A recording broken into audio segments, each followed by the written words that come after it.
Thank you very much. Well, my name is Milena. I'm speaking from Brazil, and I'm very honored to be here. I will tell about a theme that it's important to be known by everyone who works with adults, including not just speech language therapists, but also doctors, ENTs, physiotherapists, everyone that works with rehabilitation principles. Well, I will start telling you a story. In 1828, in Berlin, a very well-known scientist, very well-known in Europe, made a little revolution. Instead of, in a Congress, present just him to the others, he invited all the participants to share in small groups. And he changed the way they communicate in this Congress, and it was quite revolutionary. This man was a very well-known scientist. He traveled a lot. He discovered and described in various fields of knowledge. He describes these cutie penguins. He describes these ocean currents. He already did a lot of drawings about nature, and he was a truly believer of the importance of we communicate. As we see now, I present to you a print of a meeting. He was a very fond of his friends, and one of his friends was Git.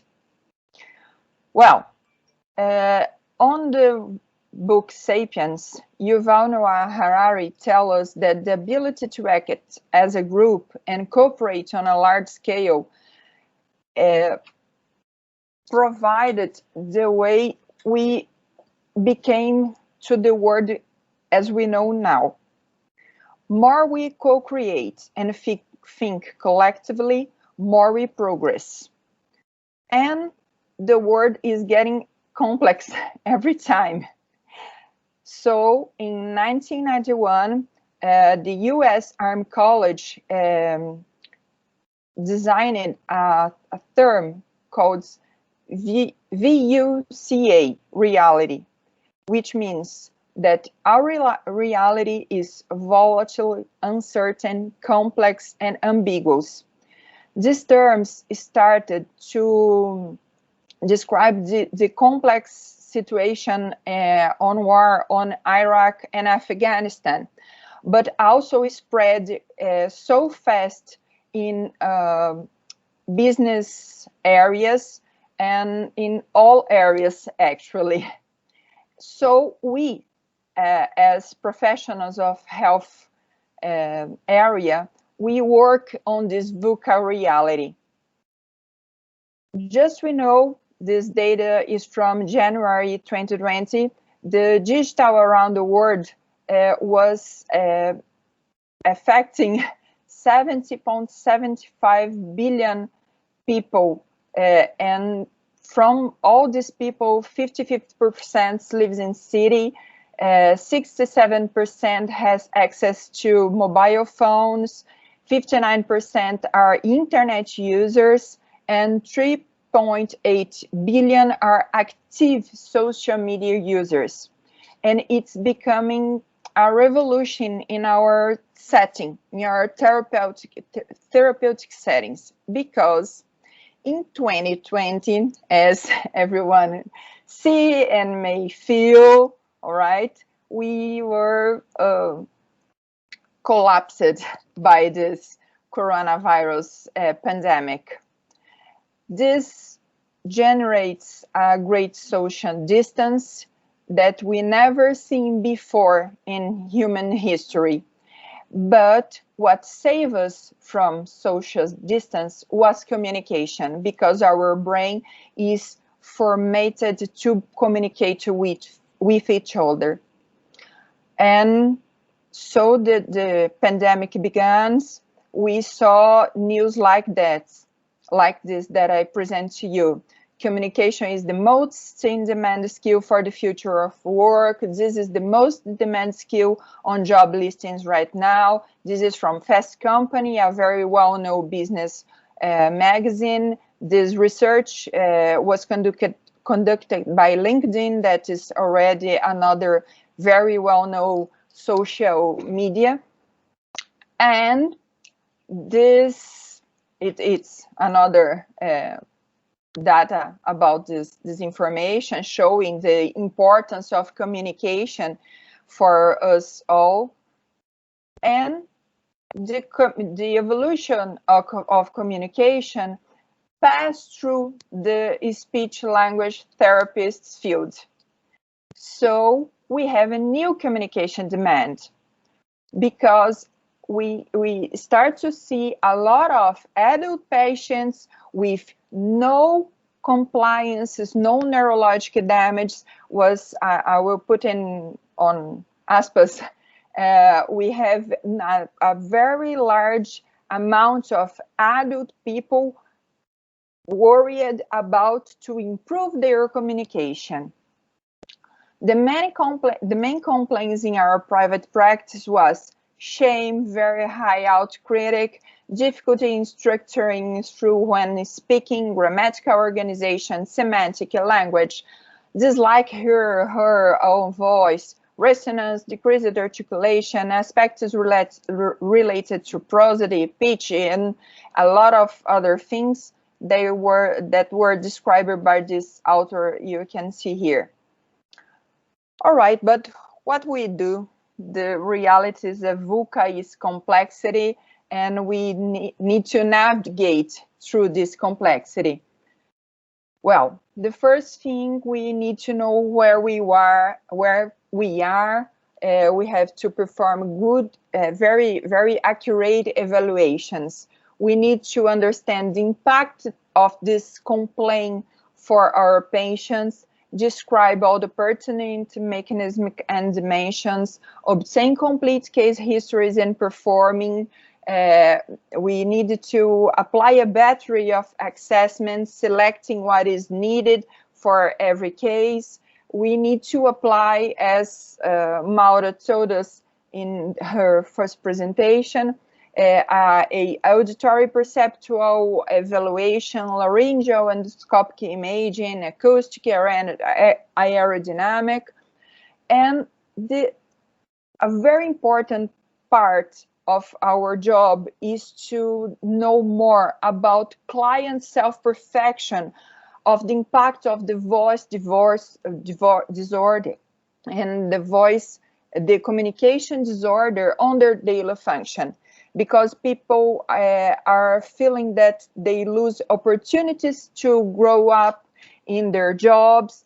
People came to us telling that they want to develop their careers, and they need to improve their communication for this. So in the SLT traditional approach in voice rehabilitation, this is a work in press made by the Mara Belal team at SEV in Brazil. She approached three basic and traditional things we do in therapy. With the counseling, we oriented our patients. We do things with direct approach, like the exercise, and we do things with indirect approach, like you have to make your posture better. When you have a voice problem, you need to slow down your voice, you need to drink a lot of water. Okay, but what she made that is very unique and new is that she described a very important thing in therapy called metatherapy. The metatherapy is something that is behind all the approaches we traditionally apply in our settings. And The meta therapy means this relation that we develop with our patients. But when we talk about adult patients, we need to understand how adult learns. And we saw a very little reference about it in speech language settings. So I bring to our discuss today the principle of the andragogy. These principles are very well known.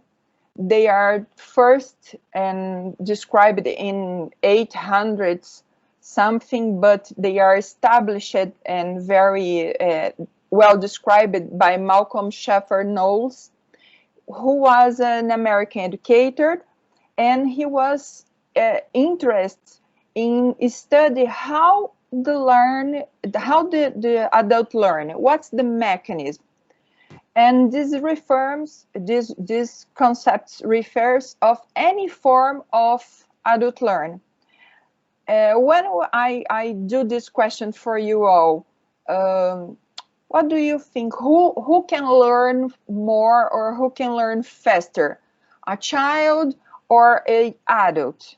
And if you could open your microphone and tell me the answer, I would like to make a very short research here. What do you think, you all? Who is more keen to learn, the adults or the child?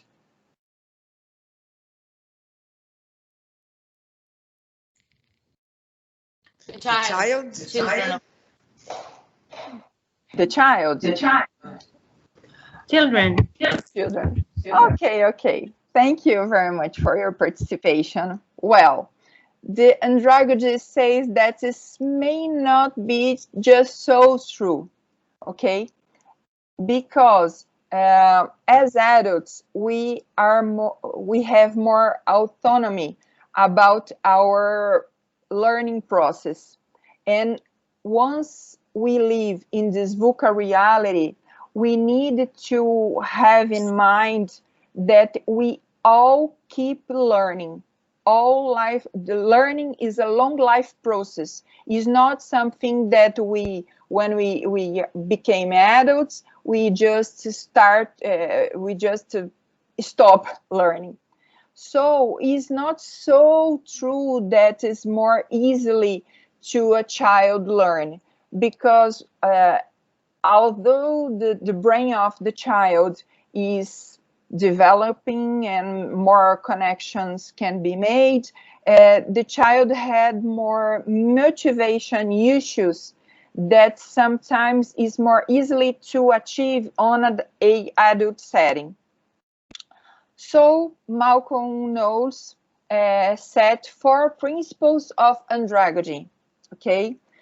That it's very important to be used not just in speech language setting, but also in medicine, also in physiotherapies, also in every setting that we need to interact with an adult who wants to learn. And I think this is really, really important when we talk about communication development. So the 4 principles are, first one, involved adult learners. Adults need to be involved in the planning and in the evaluation of their instruction. And this is so groundbreaking when I think about it in therapy, because usually we tell them, do that and do that. And we need to invite them, well, let's make a plan, and once you told me you're compliant, I think you should be able to, you need to do this. From where are we going to start? So try to involve your adult in this process of learn. The second principle is adult learners learns better by experience. So we need to provide the basis for these learning activities. We need to put them in action. We need to show them. We need to try, and you need to show how these experiences can make the difference for their learning. The next is the relevance and impact to learn to the adult. For an adult, he wants to know everything that is relevant and useful. So if an adult don't understand why do that is important, he may not add to our treatment. And we needed to make this point very, very clear. And the last one, the last principle is we need to work on a problem-centered. We need to solve the problem they come to us. And adult learning is more problem-centered rather than content-oriented. All right, if we think about our practice oriented by these andragogic principles, we can resume this on three pillars, three bases. First, need to explain why specific things are doing, why we need to do this exercise, why we need to practice X times per day, why you need to do what you propose him to do. Second, we need to be task-oriented. The activities should be in the context of tasks to be performed by the client. Now is very, very common for me and Thaisa. We talk together once a while.